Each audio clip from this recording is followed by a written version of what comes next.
أعوذ بالله من الشيطان الرجيم. بسم الله الرحمن الرحيم.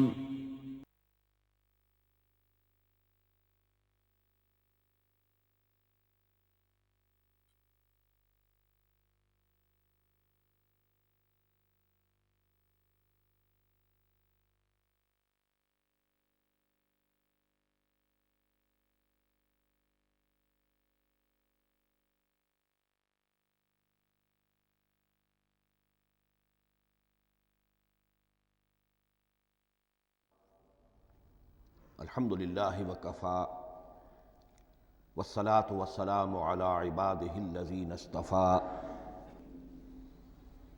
خصوصاً علی افضلہم وخاتم النبیین محمد الامین وعلی آلہ وصحبہ اجمعین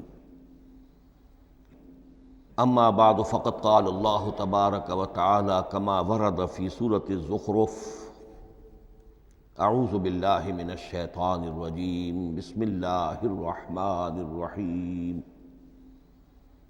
حامیم والکتاب المبین انا جعلناہ قرآنا عربیا لعلکم تعقلون وَإِنَّهُ فِي أُمِّ الْكِتَابِ لَدَيْنَا لَعَلِيٌّ حَكِيمٌ وقال تبارک وتعالی کما ورد فی سورۃ الواقعہ فلا اقسم بمواقع النجوم وإنه لقسم لو تعلمون عظیم انہ لقرآن کریم فی کتاب مکنون لا یمسہ الا المطہرون تنزیل من رب العالمین وقال عز وجل کما ورد فی آخر سورۃ الفجر بل هو قرآن مجید فی لوح محفوظ صدق اللہ العظیم رب اشرح لی صدری ویسر لی امری واحلل عقدۃ من لسانی یفقہوا قولی اللہم ربنا الہمنا رشدنا واعذنا من شرور انفسنا اللہم ارنا الحق حقا وارزقنا اتباعہ وارنا الباطل باطلا وارزقنا اجتنابہ اللہم ارحمنا بالقرآن العظیم واجعلہ لنا اماما ونورا وہدى ورحمہ اللہم ذکرنا منہ ما نسینا وعلمنا منہ ما جہلنا وارزقنا تلاوتہ آناء اللیل وآناء النہار واجعلہ لنا حجتا یا رب العالمین آمین۔ تعارف قرآن کے ضمن میں سب سے پہلی بات جو سمجھنے کی ہے وہ یہ کہ قرآن مجید کے بارے میں ہمارا اجمالی عقیدہ کیا ہے۔ یہ تین جملوں پر مشتمل ہو سکتا ہے۔ ہمارے نزدیک قرآن اللہ کا کلام ہے جو محمد الرسول اللہ صلی اللہ علیہ وسلم پر نازل ہوا، اور تیسرے یہ کہ یہ مکمل محفوظ شکل میں موجود ہے بنوعاً، اس میں نہ کوئی تحریف ہوئی ہے نہ کوئی تبدیلی ہوئی ہے۔ یہ کم سے کم تین اجزاء ہیں ہمارے عقیدے کے قرآن مجید کے بارے میں۔ لیکن اب اس کی کچھ علمی توضیحات۔ سب سے پہلے یہ کہ کلام ہونا، اس کا اللہ کا کلام ہونا، اس لیے کہ آپ کے علم میں ہے کہ تورات جو حضرت موسیٰ علیہ السلام کو دی گئی تھی وہ لکھی ہوئی شکل میں پتھر کی تختیوں پر لکھی ہوئی صورت میں دی گئی تھی، اور قرآن مجید کی تنزیل جو محمد رسول اللہ صلی اللہ علیہ وسلم پر ہوئی ہے وہ ایک مختلف صورت میں ہوئی ہے۔ اس کو قرآن مجید خود اللہ کا کلام قرار دیتا ہے۔ چنانچہ سورہ توبہ کی آیت ہے، آیت نمبر 6، وَإِنْ أَحَدٌ مِّنَ الْمُشْرِكِينَ اسْتَجَارَكَ فَأَجِرْهُ حَتَّى يَسْمَعَ كَلَامَ اللَّهِ ثُمَّ أَبْلِغْهُ مَأْمَنَهُ۔ جب ہجرت کے 9ویں سال آخری وارننگ دی گئی تھی مشرکین عرب کو کہ اب صرف تمہیں چند مہینے کی مہلت دی جا رہی ہے، اس دوران میں آخری فیصلہ کر لو اسلام قبول کرنا ہے یا نہیں، اس لیے کہ اس کے بعد مشرکین عرب کے لیے کوئی رعایت نہیں ہوگی، جو لوگ اسلام قبول نہیں کریں گے انہیں تہہ تیغ کر دیا جائے گا۔ فَإِذَا انْسَلَخَ الْأَشْهُرُ الْحُرُمُ فَاقْتُلُوا الْمُشْرِكِينَ حَيْثُ وَجَدتُّمُوهُمْ، جب یہ مہلت ختم ہو جائے تو ان مشرکین کا قتل عام کرو۔ اس کی وضاحت پھر جب سورہ توبہ ہم پڑھیں گے تو اس وقت ہوگی، اس وقت یقیناً ذہن میں کچھ اشکالات آئیں گے، لیکن اس وقت اس ضمن میں تفصیلی بحث کا موقع نہیں۔ اب اس میں ایک استثناء رکھا گیا کہ ایک مشرک ہے، وہ چاہتا ہے کہ اتنا بڑا چیلنج جو ہمیں دے دیا گیا تو ہمیں موقع دیا جائے کہ ہم آئیں، آپ کے پاس بیٹھیں، کچھ دن رہیں، اللہ کا کلام سنیں، آپ کیا بات منوانا چاہتے ہیں، اس کے لیے کیا دلائل ہیں، اس کو اچھی طرح سمجھیں، اس کا ہمیں موقع ہونا چاہیے۔ اس کے لیے یہ آیت نازل ہوئی کہ وَإِنْ أَحَدٌ مِّنَ الْمُشْرِكِينَ اسْتَجَارَكَ، اے نبی اگر ان مشرکین میں سے کوئی شخص آپ سے پناہ طلب کرے فَأَجِرْهُ، اسے پناہ دیجئے، حتیٰ یسمع کلام اللہ، یہاں تک کہ وہ اللہ کا کلام سن لے، ثم ابلغہ مأمنا، پھر یہ بھی نہیں کہ اسی وقت اسے کہا جائے کہ تم مانتے ہو یا نہیں مانتے، نہیں، پھر اسے اس کے امن کے مقام پر پہنچا دو۔ یہ جو آیت ہے اس میں لفظ کلیئر آ گیا کہ قرآن مجید اللہ کا کلام ہے، لیکن اب اسی تل کے اوٹ میں پہاڑ والا مسئلہ ہے، ٹپ آف آئس برگ، اس کے نیچے وہ کتنا بڑا تودہ ہوتا ہے۔ کلام جو ہے اللہ تعالیٰ کی صفت ہے، اور یہ بڑا مسئلہ گہرا ہے، اور علم کلام کا ایک بڑا پیچیدہ مسئلہ ہے کہ ذات باری تعالیٰ اور اس کی صفات کے مابین کیا ربط و تعلق ہے۔ آیا صفات ذات کا جز ہیں، جزو لا ینفک ہیں، حصہ ہے، یا کچھ زائد بر ذات، جس کو علامہ اقبال نے ایک جگہ کہا ہے صفات ذات حق، حق سے جدا یا عین ذات۔ یہ ہمارے علم کلام کا ایک بڑا پیچیدہ مسئلہ ہے، لیکن یہ کہ اس میں متکلمین کا جو تقریباً اجماعی فیصلہ ہے وہ دو لفظوں میں آتا، لا عین ولا غیر۔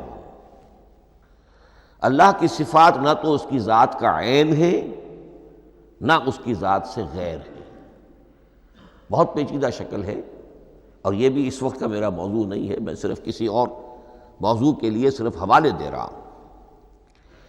بہرحال قرآن مجید کا جو تعلق ہے ذات باری تعالیٰ کے ساتھ، وہ اس مسئلے سے بخوبی واضح ہو جاتا ہے کہ چونکہ یہ اللہ تعالیٰ کی صفت ہے، اور صفت کو ہم یہ نہیں کہہ سکتے کہ وہ ذات باری تعالیٰ سے جدا ہے، یہ بھی نہیں کہہ سکتے کہ اس کی ذات کا جزو لا ینفک ہے، کچھ اسی طرح کا تعلق ہے قرآن مجید کا ذات باری تعالیٰ کے ساتھ۔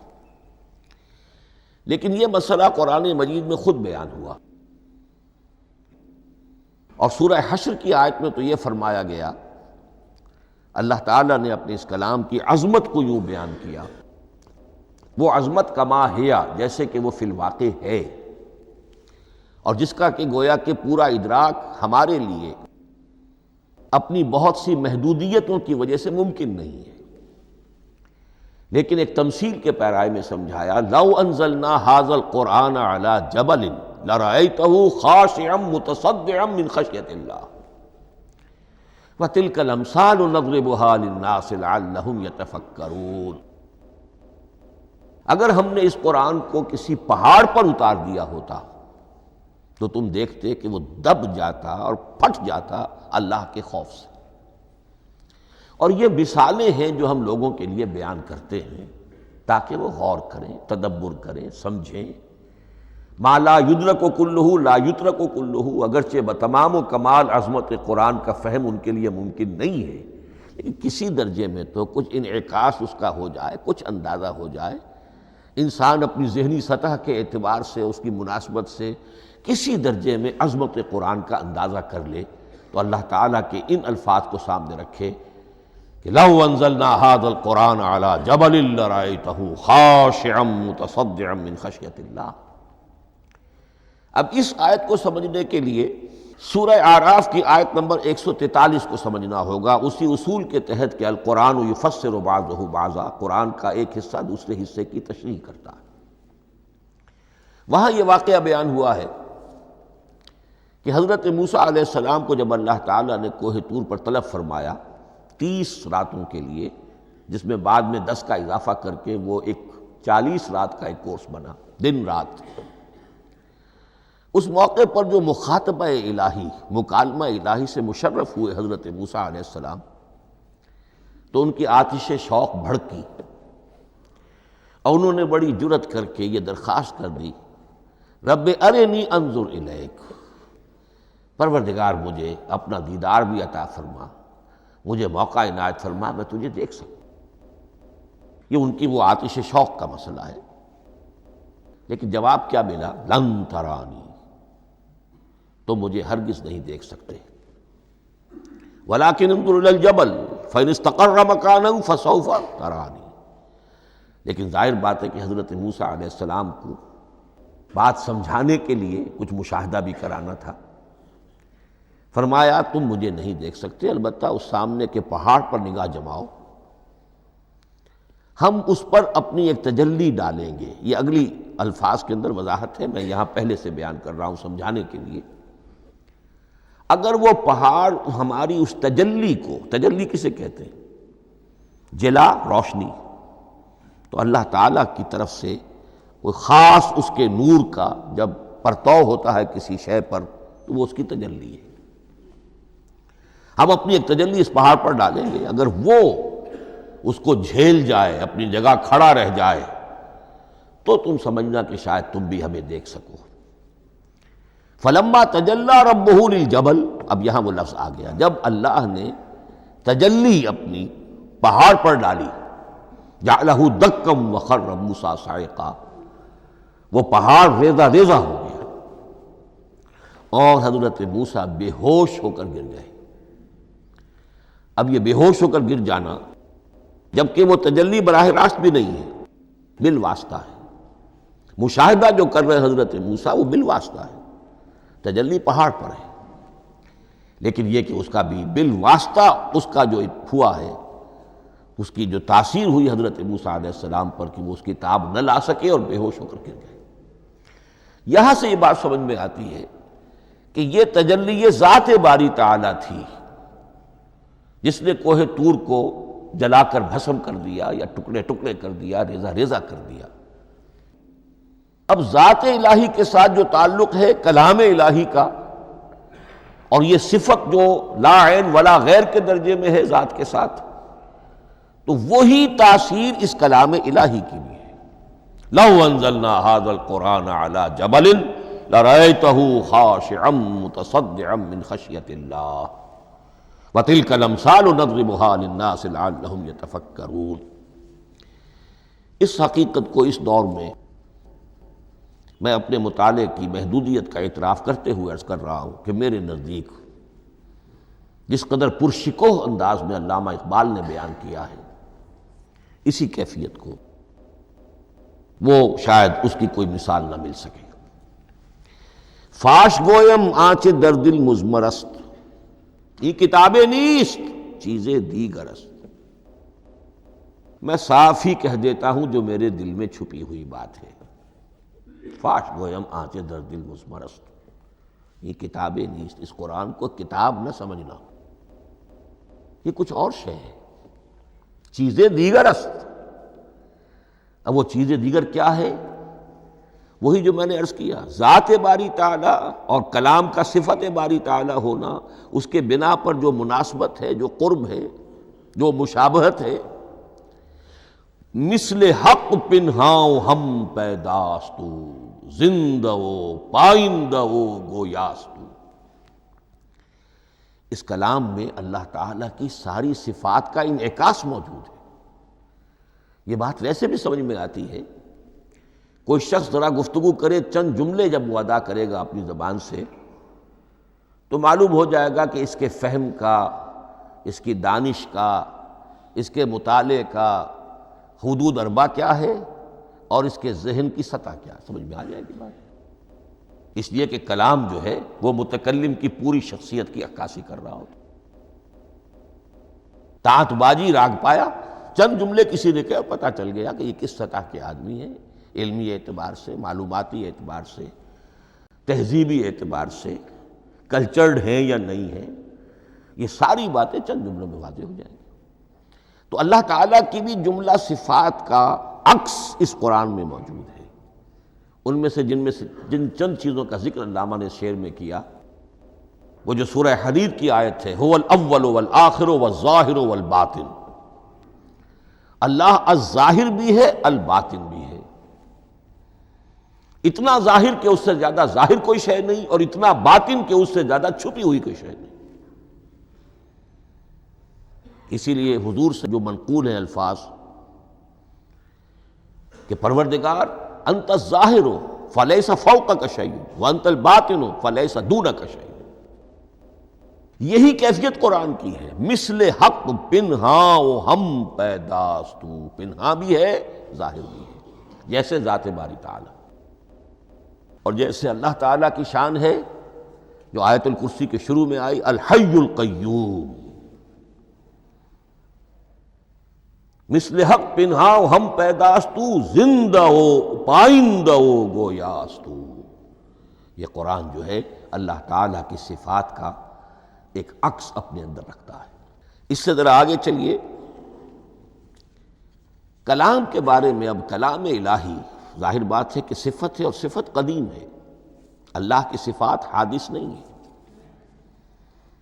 اللہ کی ذات بھی قدیم ہمیشہ سے ہے، اور اس کی صفات بھی قدیم ہمیشہ سے۔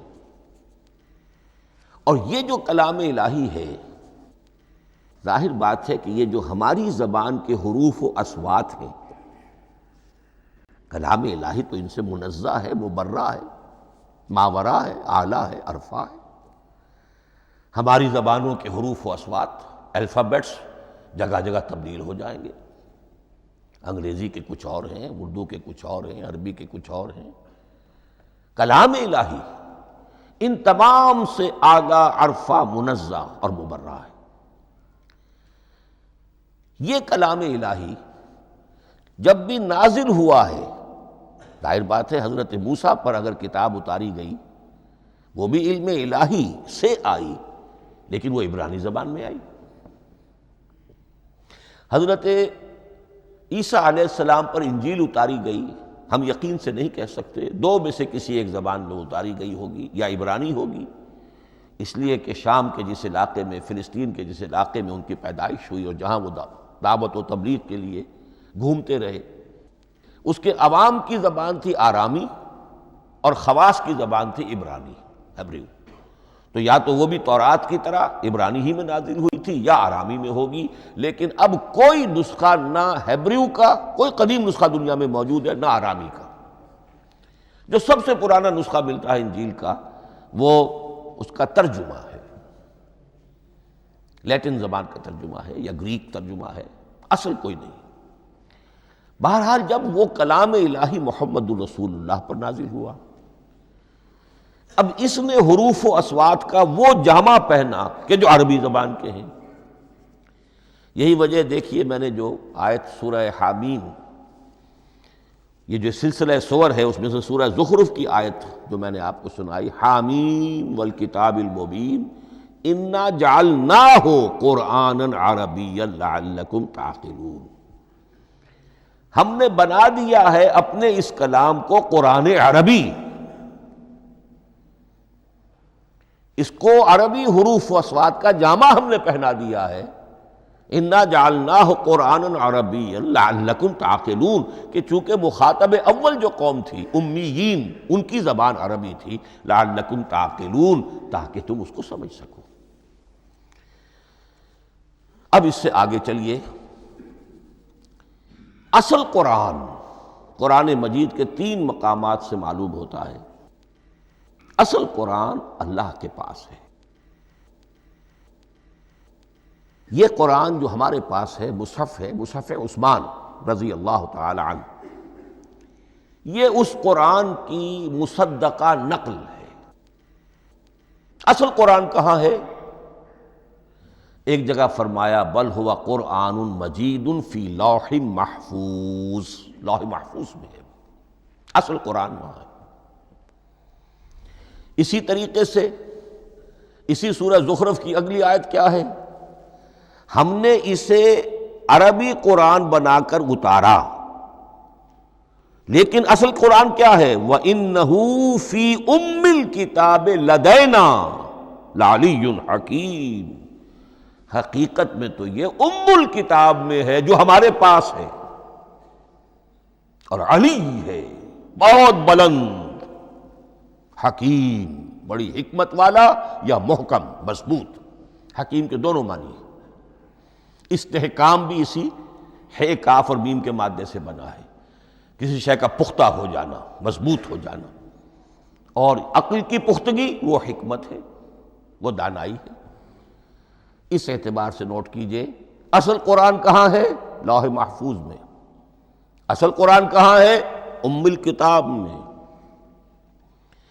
اسی کو کہا گیا ہے ایک اور مقام پر فی صحف مکرمۃ مرفوعۃ مطہرۃ بایدی سفرۃ کرام بررہ۔ یہ قرآن، اصل قرآن تو بڑے صحیفوں میں، ان صحیفوں میں ہے، ان صفحات میں ہے، ان اوراق میں ہے، جس کی شان کیا ہے؟ مکرمۃ، جن کی انتہائی تعظیم کی جاتی ہے، مطہرۃ، نہایت پاک صحیفے، فی صحف مکرمۃ مرفوعۃ، بلند و بالا، مطہرۃ بِأَيْدِي سَفَرَةٍ کرام بررہ، ان فرشتوں کے ہاتھ میں جو بہت باعزت، بہت اونچے درجے کے، ان کے ہاتھوں میں ہے۔ وہ لوگ ہیں کہ جن کی تحویل میں ہے یہ کلام پاک، فی صحف مکرمۃ مرفوعۃ مطہرۃ بِأَيْدِي سَفَرَةٍ کرام بررہ۔ اب اسی کو بیان کیا ہے سورہ واقعہ میں، فلا اقسم بمواقع النجوم، تو نہیں، میں قسم کھاتا ہوں ستاروں کے ڈوبنے کی جگہ کی۔ وَإِنَّهُ لَوْ تَعْلَمُونَ لَقَسَمٌ عَظِيمٌ، وَإِنَّهُ لَقَسَمٌ لَوْ تَعْلَمُونَ عَظِيمٌ، اور اگر تم جان سکتے تو یہ بہت بڑی قسم ہے جو ہم نے کھائی ہے، بہت بڑی گواہی ہے جو ہم نے پیش کی ہے۔ اب تدریجاً اس کا انکشاف ہو رہا ہے۔ یہ آج جو تصور ہے بلیک ہولز کا، اس سے کچھ اندازہ ہوتا ہے یہ ستارے کہاں ڈوب جاتے ہیں، بڑے بڑے ستارے نسیم منسیہ ہو جاتے ہیں، ستارے نہیں، پوری گیلیکسیز اس میں گم ہو جاتے ہیں، وہ مقبرے ہیں بڑی بڑی گیلیکسیز کے۔ فلا اقسم بمواقع النجوم وانہ لقسم لو تعلمون عظیم انہ لقرآن کریم، یہ قرآن ہے بہت باعزت، فی کتاب مکنون، اور یہ اس کتاب میں جو چھپی ہوئی ہے۔ یہ لؤلؤ مکنون کا لفظ آتا ہے قرآن مجید میں، جیسے موتی ہوتے ہیں انہیں چھپا کر رکھا جاتا ہے ڈبیوں میں، مخملی ڈبیوں کے اندر موتیوں کو، اسی طریقے سے فی کتاب مکنون، لا یمسہ الا المطہرون، وہ صحیفے بھی بہت مطہرہ تھے اور ان کو چھو نہیں سکتے مگر وہی جو انتہائی پاک ہیں، ملائکہ مقربین، جن کے قریب سے بھی ہو کر معصیت یا گناہ کا کوئی تصور تک نہیں گزر سکتا، وہ ہیں جو اس کو چھوتے ہیں، ان کے ہاتھوں میں ہے، ان کی تحویل میں ہے۔ یہ ہے وہ چیزیں کہ جس سے اندازہ ہوا کہ اصل قرآن کہاں ہے۔ یہ جو ہمارے پاس ہے در حقیقت یہ نقل مطابق اصل ہے، مصدقہ نقل ہے۔ اب اس میں آپ سے عرض کر دوں کہ ایک بہت خوبصورت بات ہمیں جو ملتی ہے، تورات میں جو استثناء، جو صفر استثناء ہے، ڈیوٹرانومی، اس کے 18ویں باب میں 18ویں اور 19ویں آیات جو ہیں اس میں ذکر موجود ہے، میں ان کے لیے انہی کے بھائیوں میں سے تیری مانند ایک نبی برپا کروں گا۔ اللہ تعالیٰ کلام فرما رہے ہیں یہاں حضرت موسیٰ علیہ السلام سے، آج بھی موجود ہے، اولڈ ٹیسٹمنٹ، ڈیوٹرانومی، یا کتاب استثناء سفر استثناء اس کا 18واں باب، اس کی 18ویں اور 19ویں آیات، جب چاہیں جا کر دیکھ لیں۔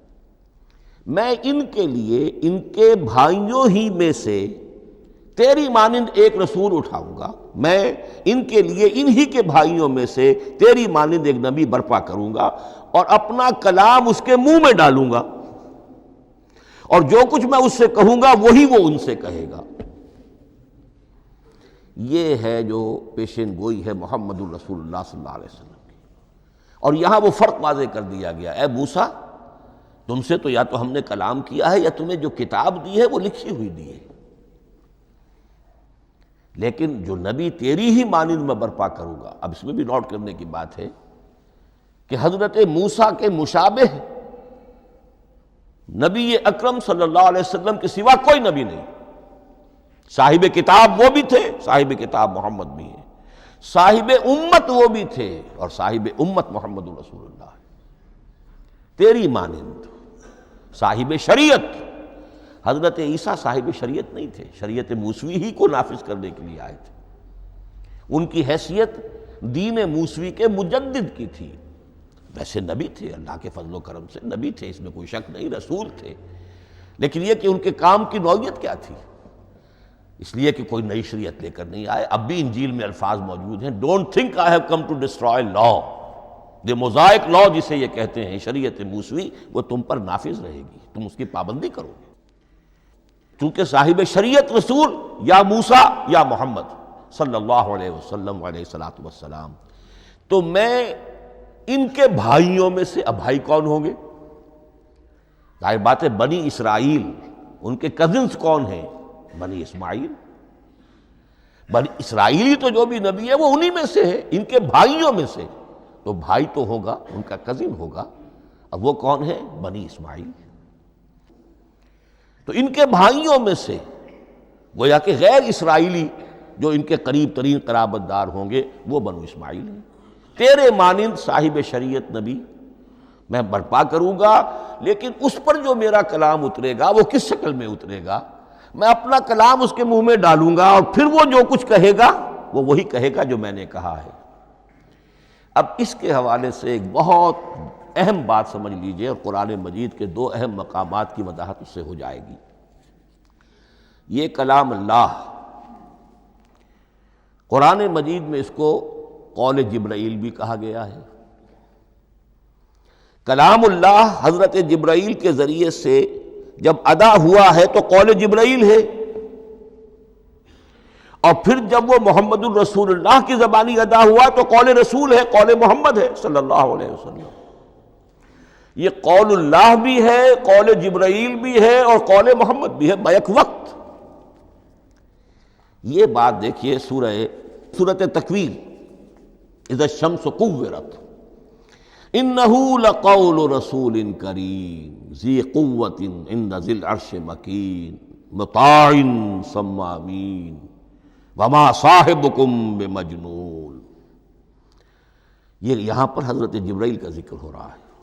وما ہوا بقول شیطان الرجیم، محمد تک اس قرآن کو لانے والا تو وہ بلند پائے کا فرشتہ ہے، یہ کوئی شیطان رجیم نہیں ہے، اس لیے کہ مکے والوں نے کہہ دیا تھا ہو سکتا ہے کوئی بدروح آئی ہو محمد پر، اور اس بدروح نے کوئی الٹی سیدھی بات سکھا دی ہو۔ نہیں، انہ لقول رسول کریم، یہاں رسول کریم کون ہے؟ حضرت جبرائیل۔ انہ لقول رسول کریم ذی قوت عند ذی العرش مکین، بڑی قوت والا اور جس کا بڑا اونچا مقام اور مرتبہ ہے عرش والے کے قریب۔ ذی قوت عند ذی العرش مکین مطاع ثم امین، وہ فرشتوں کے مطاع ہیں، فرشتے ان کی اطاعت کرتے ہیں، فرشتوں کے سردار ہیں، اور پھر ساتھ ہی پورے امین ہیں، جبرائیل امین، یہ ہم لفظ استعمال کرتے ہیں۔ اور اس کے بعد آگے جا کے فرمایا وما ہوا بقول شیطان الرجیم، یہ کسی شیطان رجیم کا قول نہیں ہے۔ اب یہاں اس سورہ تکویر میں قرآن کو قول جبرائیل قرار دیا گیا، لیکن سورۃ الحاقہ میں چلیے، اس کے آخر میں آتا ہے انہ لقول رسول کریم وما ہوا بقول شاعر قلیلا ما تؤمنون ولا بقول کاہن قلیلا ما تذکرون تنزیل من رب العالمین۔ یہاں اب رسول کریم سے مراد محمد الرسول اللہ صلی اللہ علیہ وسلم۔ یہ کسی شاعر کا قول نہیں ہے، کسی کاہن کا قول نہیں ہے، یعنی جس کے زبانی یہ قرآن لوگوں کے سامنے آ رہا ہے۔ جبرائیل کا قول ہو کر تو محمد پر نازل ہوا صلی اللہ علیہ وسلم، لیکن اب لوگوں کے سامنے وہ قول محمد بن کر آ رہا ہے۔ انہ لقول رسول کریم وما ہوا بقول شاعر قلیلا ما تؤمنون ولا بقول کاہن قلیلا ما تذکرون تنزیل من رب العالمین۔ تو قرآن مجید کلام اللہ ہے، پھر وہ قول جبرائیل بنا جب جبرائیل نے آ کر محمد کو سنایا، اور پھر وہ قول محمد بنا جب محمد کی زبان مبارک سے لوگوں نے اسے سنا، اہل عرب نے سنا، اور پھر وہ بات پھیلتی چلی گئی۔ اب آخری بحث اس موضوع پر جو ہے وہ یہ ہے، کلام الہی کی 3 صورتیں ہیں جو قرآن مجید میں سورہ شورى کی آیت نمبر 51 میں بیان ہوئی ہے۔ وما کان لبشر ان یکلمہ اللہ، کسی بشر، کسی انسان کی یہ حیثیت نہیں ہے، مقام نہیں ہے کہ اللہ اس سے کلام کرے۔ یہ نہیں کہا کہ اللہ کے لیے ممکن نہیں ہے، نہیں، اللہ کے لیے تو ہر شے ممکن ہے، لیکن کسی بشر کا یہ مقام نہیں ہے کہ اللہ اس سے کلام کرے۔ مخلوق ہے، بشر ہے۔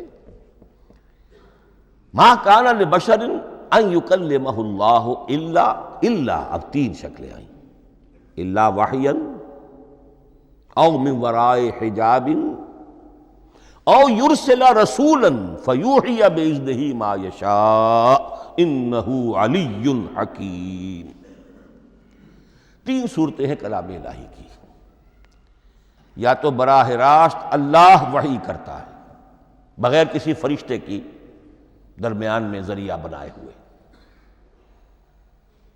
اسی کا نام الہام ہے، اسی کا نام تحدیث ہے۔ یہ غیر نبی کے ساتھ بھی ہوتا ہے۔ حضور نے فرمایا ہر نبی کی امت میں محدث ہوتے تھے جن سے اللہ کلام کرتا تھا، اور میری امت کا محدث عمر ہے رضی اللہ تعالی عنہ۔ محدث، محدث نہیں، محدث کے معنی ہے علم حدیث کا ماہر۔ امام بخاری محدث ہیں، امام مسلم محدث ہیں۔ محدث تحدیث سے مفعول بنا، جس سے بات کی جاتی ہے۔ محدث، اللہ بات کرتا ہے، اللہ دل میں ڈال دیتا ہے، القاء ہو جاتا ہے، الہام ہو جاتا ہے، کوئی فرشتہ درمیان میں نہیں، براہ راست۔ دوسری شکل کلام کی کیا ہے؟ او من وراء حجاب، یہ ہمارے علم کی حد تک صرف حضرت موسیٰ علیہ السلام کی شان ہے، استثنائی شان ہے۔ وَكَلَّمَ اللَّهُ مُوسَىٰ تَكْلِيمًا، اور موسیٰ کے ساتھ تو اللہ نے کلام فرمایا جیسے کہ کلام کیا جاتا ہے۔ فرق کیا تھا؟ من ورائے حجاب، پردہ تھا، دیکھ نہیں سکتے تھے۔ تبھی تو ان کی وہ آتشی شوق بھڑکی تھی۔ کیا قیامت ہے کہ چلمن سے لگے بیٹھے ہیں، صاف چھپتے بھی نہیں، سامنے آتے بھی نہیں، کلام بھی فرما رہے ہیں، لیکن یہ کہ بات مجھے دیدار عطا کرنے کے لیے تیار نہیں۔ رب ارنی انظر الیک۔ لیکن یہ جو کلام ہے ہمارے علم کی حد تک براہ راست اس دنیا میں حضور سے ہوا ہے معراج کی شب، لیکن وہ 7ویں آسمان پر ہوا۔ اس دنیا میں ہمارے علم کی حد تک یہ کلام براہ راست من ورائے حجاب صرف حضرت موسیٰ علیہ السلام کی استثنائی شان ہے۔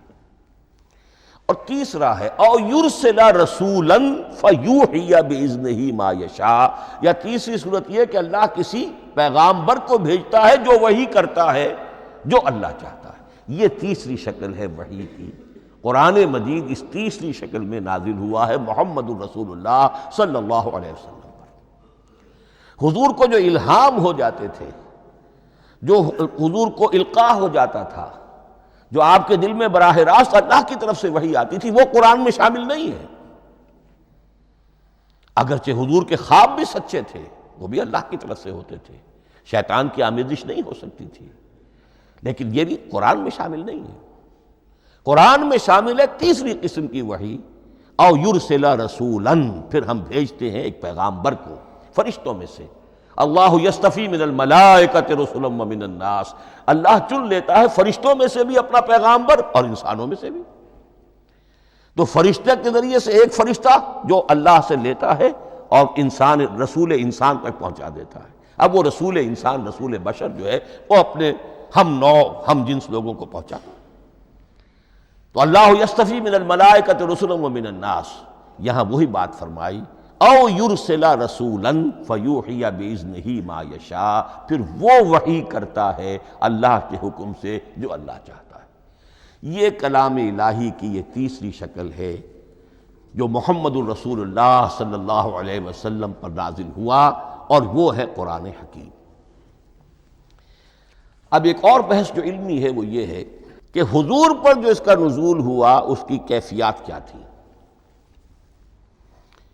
دو الفاظ استعمال ہوتے ہیں، انزال بھی اور تنزیل بھی۔ ان دونوں میں فرق کیا ہے اس کو نوٹ کر لینا چاہیے۔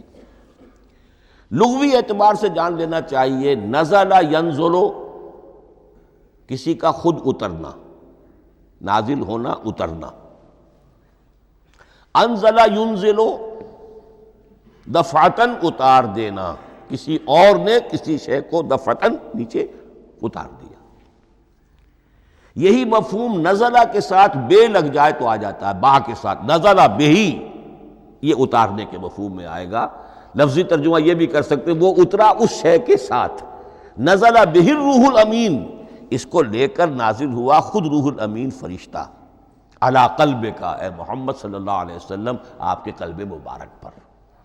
تو نزلہ بے اور انزال اس کے معنی ایک ہی ہے، لیکن اگلا لفظ ہے تنزیل، نزل ینزل تنزیلا، اس کے معنی ہے رفتہ رفتہ، تدریجاً، نجمن نجمن، تھوڑا تھوڑا کر کے، وقفے وقفے سے اتارنا۔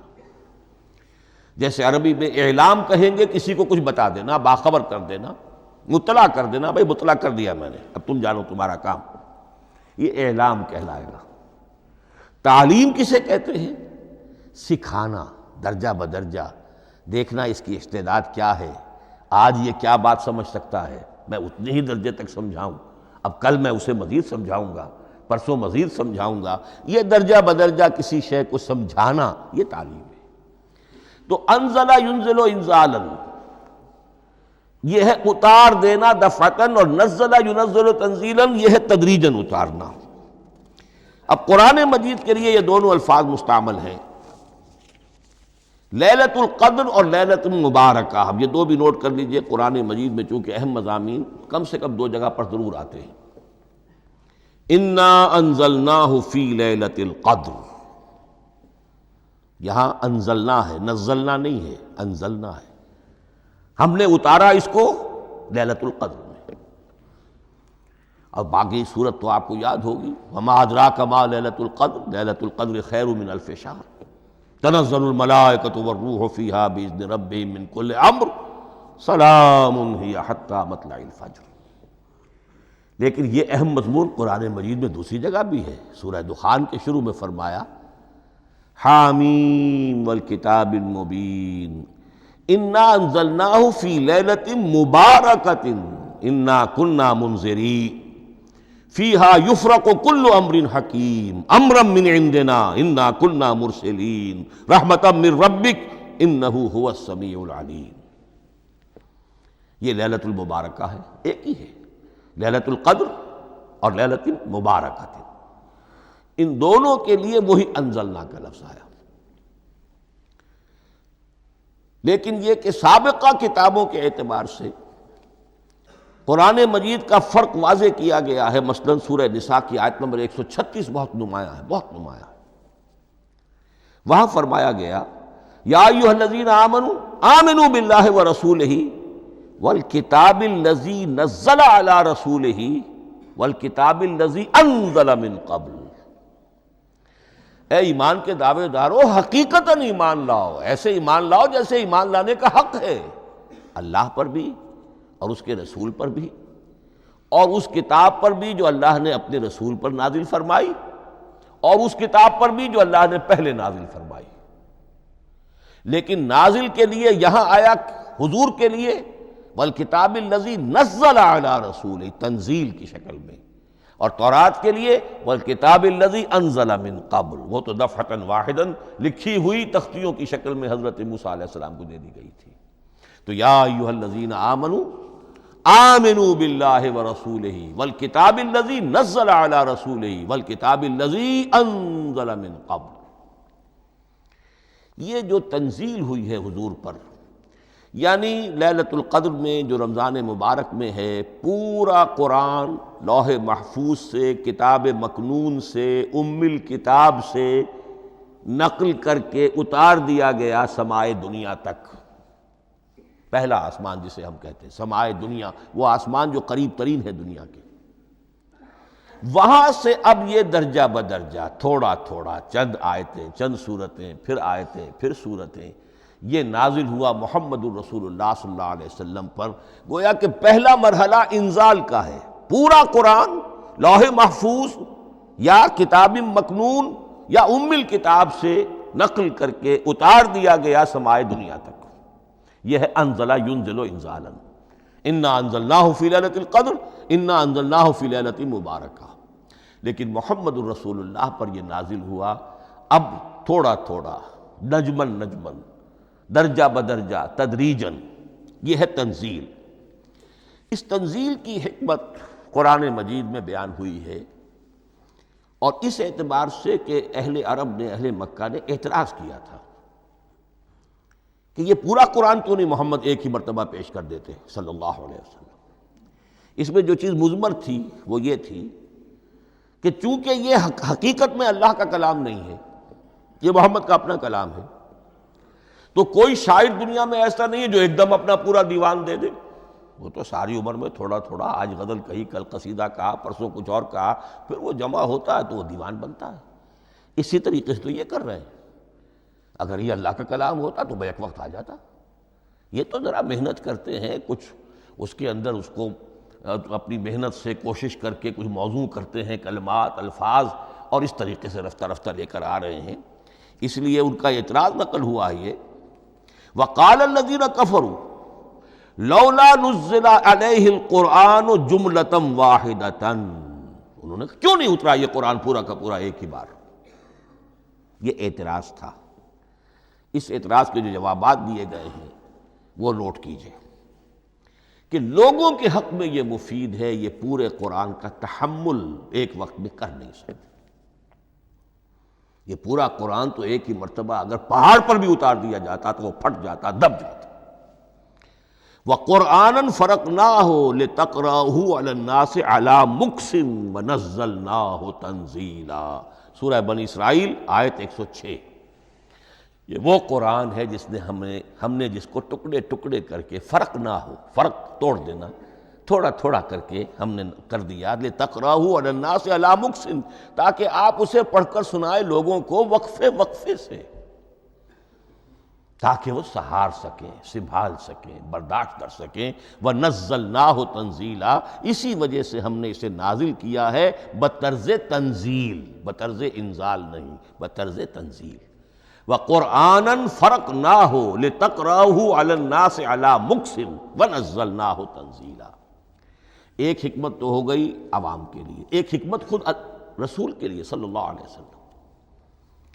كَذَلِكَ لِنُثَبِّتَ بِهِ فُؤَادَكَ وَرَتَّلْنَاهُ تَرْتِيلًا۔ اب ذرا نوٹ کیجئے، قلب محمدی کے لیے بھی اس پورے کلام کا ایک دم سہار آسان کام نہیں تھا۔ یہ اس لیے، یہ اسی سورہ الفرقان کی جو آیت کا میں نے ایک حصہ آپ کو سنا دیا تھا، اسی کے اندر اس کا جواب آیا ہے، اسی آیت میں، آیت نمبر 32 ہے یہ سورہ فرقان کی۔ وَقَالَ الَّذِينَ كَفَرُوا لَوْلَا نُزِّلَ عَلَيْهِ الْقُرْآنُ جُمْلَةً وَاحِدَةً، یہ اعتراض ہے۔ جواب کیا ہے؟ كَذَلِكَ لِنُثَبِّتَ بِهِ فُؤَادَكَ، ہم نے یہ اس لیے کیا ہے نبی کہ اس کے ذریعے سے آپ کے دل کو ٹھہراؤ اور جماؤ عطا کریں۔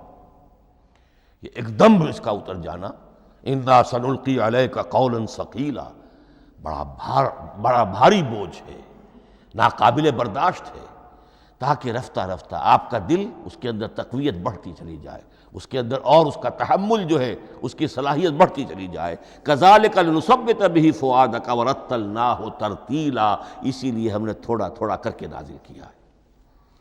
ولا یاتونک بمثل الا جئناک بالحق واحسن تفسیرا، ساتھ ہی فرمایا کہ یہ لوگ جو بھی اعتراض کریں گے ہم اس کا جواب بھی اور بہترین تعویل بھی آپ کو دے دیں گے۔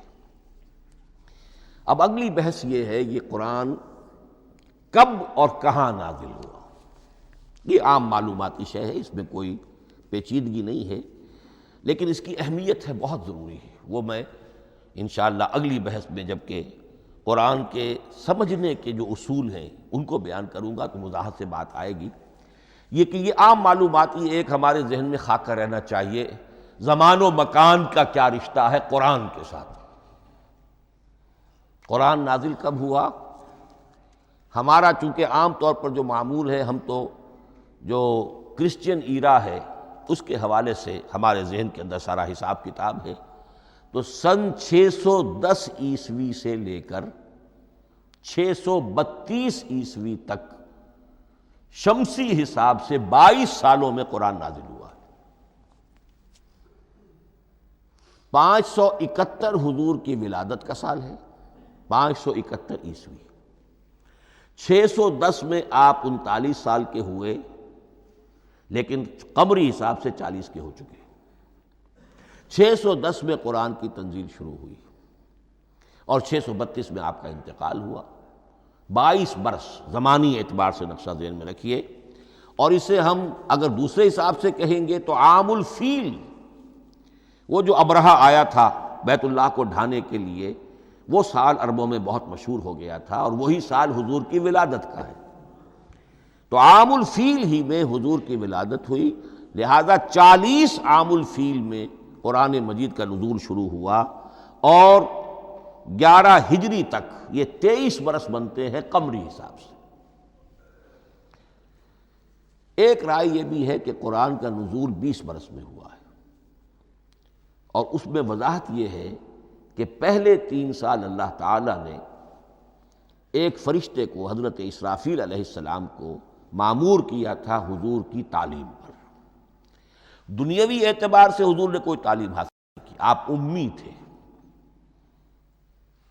آپ نے دنیاوی اعتبار سے کسی کے سامنے زانو تلمس طے نہیں کیا، کہیں کوئی تعلیم حاصل نہیں کی، کہیں کوئی تحصیل علم نہیں کی، لیکن اللہ تعالیٰ نے علمہ شدید القوا، اللہ تعالیٰ نے جو کچھ انہیں سکھایا ہے، جو علم انہیں عطا کیا ہے، تو ایک روایت یہ ہے کہ 3 برس تک، اور اس کے بعد پھر قرآن نازل ہونا شروع ہوا تو 20 برس تک قرآن نازل ہوا۔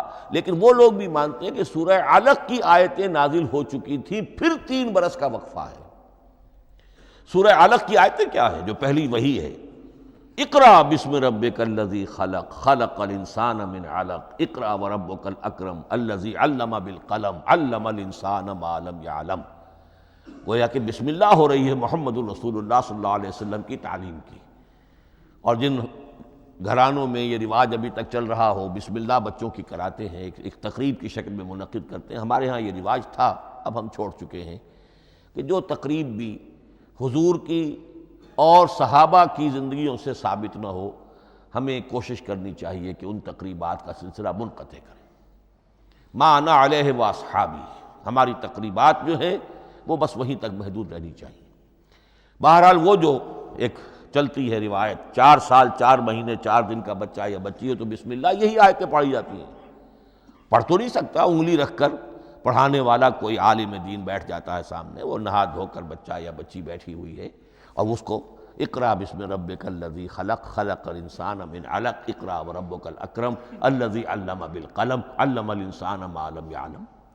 اب اس میں تو سارا پڑھنے پر زور ہے، حصول علم پر زور ہے، کسی تبلیغ کا حکم ہی نہیں، ابھی رسالت کا کوئی تذکرہ کچھ بھی نہیں، اس میں تو قیامت کا بھی کوئی ذکر نہیں۔ اب اس کے بعد روایت یہ ہے کہ 3 برس تک پھر حضرت اسرافیل دن رات حضور کے ساتھ رہے ہیں اور آپ کی تعلیم ہوئی ہے، اور پھر 3 برس کے بعد پھر وحی کا سلسلہ شروع ہوا ہے، واللہ عالم۔ لیکن یہ کہ جب سورہ اقرا نازل ہو چکی ہے اس کی 5 آیتیں، تو وہ 3 برس بھی اس کا وقفہ شمار ہوں گے، زمانہ نزول پھر وہی 23 برس رہے گا۔ اسی کے ساتھ میں نے عرض کیا تھا کہ دوسری بات یہ کہاں نازل ہوا قرآن۔ ایک لفظ میں تو یہ سمجھ لیجئے یہ حجاز میں نازل ہوا۔ حجاز جزیرہ نماء عرب کا ایک خاص حصہ ہے، پہاڑی سلسلہ، یوں سمجھ لیجئے، اس کو ذہن میں رکھیے۔ جزیرہ نماء عرب جو ہے وہ شمال سے جنوب کی طرف چوڑا ہوتا جاتا ہے، شمال میں شام اور عراق کی طرف جاتا ہے تو وہ تنگ ہے، پھر نیچے چوڑا ہو رہا ہے۔ اس کا جو مغربی ساحل ہے جس پر جدہ کی بندرگاہ بھی ہے، ینبو کی بھی ہے، اس کے کہیں وہ ایک میدان شروع ہوتا ہے ساحل سے، کہیں وہ بہت مختصر ہے، کہیں خاصا چوڑا ہے، اس کو کہتے ہیں تہامہ۔ پھر ایک پہاڑی سلسلہ ہے، اس کو کہتے ہیں حجاز۔ یہ پہاڑی سلسلہ جو ہے اس کے بعد جو ہے وہ نجد کہلاتا ہے، وہ سطح مرتفع ہے، پلیٹو۔ تو یہ تین حصے ہیں جزیرہ نماء عرب کے جغرافیائی اعتبار سے، اور حجاز کہتے بھی ہیں پردے کو، حاجزن، پردہ جو دو چیزوں کے درمیان حائل ہو جائے۔ تو یوں سمجھیے کہ یہ فلیٹ ہے نجد کا، اور یہ فلیٹ ہے میدان، یہ ہے تہامہ کا، اور درمیان میں یہ پہاڑی سلسلہ کھڑا ہوا ہے، تو یہ گویا کہ ان دونوں کو جدا کر رہا، یہ حجاز ہے۔ اس حجاز ہی کا شہر مکہ ہے، اس حجاز ہی کا شہر مدینہ ہے، اس حجاز ہی کا شہر طائف ہے، اس حجاز ہی کی آخری ٹپ سمجھ لیجئے تبوک ہے۔ تو حضور صلی اللہ علیہ وسلم کی پوری زندگی آغاز وحی کے بعد سے لے کر وہ اسی علاقے کے اندر، پہلے آپ مکے میں تھے، قرآن مجید کی جو صورتیں اس دور میں نازل ہوئیں، یہ آیتیں نازل وہ مکیات کہلاتی ہیں۔ پھر آپ نے ہجرت کی، اور ہجرت کر کے جب آپ جا رہے تھے اس دوران میں بھی کچھ قرآن نازل ہوا اثناء ہجرت میں۔ پھر آپ مدینے تشریف فرما ہوئے، اب وہ ہم کہتے ہیں مدنی قرآن، لیکن مدنی قرآن سارا مدینے میں نازل نہیں ہوا۔ آپ کبھی جا رہے کسی مہم پر، کسی جنگ کے لیے، غزوہ بدر کے لیے آ گئے ہیں، تو وہاں جو آیات نازل ہو رہی ہیں وہ مدینے میں تو نہیں ہو رہی۔ براڈ تقسیم تو یہی ہے، مکی مدنی۔ ہجرت سے قبل جو کچھ نازل ہوا وہ مکی، ہجرت کے بعد جو کچھ نازل ہوا وہ مدنی۔ لیکن صرف مدنی کہنا صحیح نہیں ہے، اثناء سفر تبوک، اتنا طویل سفر ہے آپ کا، اس کے دوران آتے جاتے قرآن نازل ہوتا رہا۔ لیکن یہ بات نوٹ کر لیجئے کہ پورا قرآن حجاز ہی میں نازل ہوا ہے، یہ تمام شہر، یہ تمام علاقہ حجاز کہلاتا ہے۔ ایک اور بحث جو ہم اسی اپنی پہلی نشست میں مکمل انشاءاللہ کر لیں گے، وہ ہے محفوظیت قرآن کی بحث۔ میں نے عرض کیا تھا کہ تین چیزوں پر ہمارا عقیدہ مشتمل ہے۔ یہ اللہ کا کلام ہے، نمبر ایک، نازل ہوا محمد الرسول اللہ پر صلی اللہ علیہ وسلم، اسی لیے ہم نے کلام سے متعلق کچھ مباحث علمی گہرائی میں اتر کر وہ سمجھے، حضور پر اس کے نزول، انزال اور تنزیل کے مختلف مراحل کو سمجھا۔ اب اس کی محفوظیت کے اعتبار سے واقعہ یہ ہے کہ واحد کتاب ہے پوری دنیا میں، واحد کتاب جس کے بارے میں دشمن بھی تسلیم کرتے ہیں، چاہے وہ اسے اللہ کا کلام نہ مانے، لیکن یہ مانتے ہیں کہ بعین ہی وہ شے جو محمد نے اپنی امت کو دی تھی آج بھی امت کے پاس صحیح موجود ہے۔ ظاہر بات ہے اگر تو اسے اللہ کا کلام مانے، وہی مانے، تب تو مسلمان ہی ہو گئے۔ وہ تو یہی کہتے ہیں کہ بہرحال محمد نے چاہے خود لکھا، تصنیف کیا، جو بھی کچھ کیا، اس کو چھوڑ دیجئے، لیکن جو شے محمد نے اپنی امت کو دی تھی صلی اللہ علیہ وسلم، بعین ہی وہ شے موجود ہے۔ تو یہ محفوظیت قرآن کی جو ہے، جبکہ کوئی اور دنیا کی کتاب اس کی مدعی ہی نہیں۔ تورات والوں کا سرے سے یہ دعویٰ ہی نہیں ہے، وہ تورات تو گم ہو گئی تھی نبوکدنضر کے حملے کے وقت، اس کے بعد سے دنیا میں تورات کا وجود نہیں ہے، اور پھر 100 برس کے بعد اپنی یادداشتوں سے مرتب کی ہے یہ تورات جو آج ہمارے سامنے ہے۔ انجیل کا جیسا کہ میں عرض کر چکا ہوں، کوئی نسخہ جو ہے نہ عبرانی کا موجود ہے نہ آرامی زبان کا ہے، دنیا کی کوئی کتاب نہیں جو دعویٰ کر سکتی ہو۔ یہ قرآن جو شروع ہوتا ہے ذالک الکتاب لا ریب فیہ، یہ دعویٰ دنیا کی کسی اور کتاب نے خود کیا بھی نہیں۔ اس کی بھی جس قدر پرشکوہ الفاظ میں علامہ اقبال نے اس کی ترجمانی کی ہے، انہی کا حصہ ہے۔ حرف اورا ریب نئے، تبدیل نئے، آیاش شرمندہ تعویل نئے۔ اس قرآن کے کسی حرف میں کوئی تحریف ہو جانا نہیں، امکان ہی نہیں، قطعی طور پر کسی لفظ کا بدل دیا جانا نہیں، حرف اورا ریب نئے، تبدیل نئے۔ اس میں کسی کا شک پر مبنی ہونا نہیں، آیش شرمندہ تعویل نئے، اس کی آیت کوئی بھی ایسی نہیں جسے تروڑا مروڑا جا سکے، یہ اپنی حفاظت خود کرتی ہے۔ لا یاتیہ الباطل من بین یدیہ ولا من خلفہ، حامیم سجدہ کی آیت نمبر 42، اس پر باطل حملہ آور ہو ہی نہیں سکتا۔ انا نحن نزلنا الذکر وانا لہ لحافظون، ہم ہی نے یہ الذکر نازل کیا ہے اور ہم ہی اس کی حفاظت کرنے والے ہیں۔